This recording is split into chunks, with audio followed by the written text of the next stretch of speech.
naalala nung araw, nung ano ng programa ng DCRH. Pag sa umaga, kasi bago ako mag-rip, handa ng almusal ni tatay nun, kikinig ako ng radyo. Radyo pa kasi nun, wala pang ganong TV. Yung Johnny Tango, alala mo yun?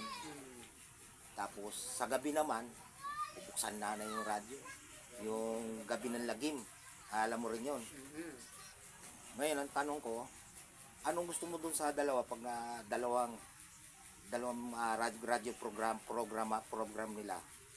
Gabi ng Lagim o yung Johnny Tango? Maganda yung Gabi ng Gabi. Bakit naman? Kasi nga parang hindi na lumalabas pag gabi. Ano, pakikinggan mo na lang, natatakot ka na eh. Nakakatakot yun. Takot ba? Kaya nga hindi na kami lumalabas pag ganyang programa na. Horror? Horror yun. Kaya pala yung mukha mo mukhang horror. Magsaing ka na, hapon na, gabi na. Horror na pala ang mukha ko ngayon ha.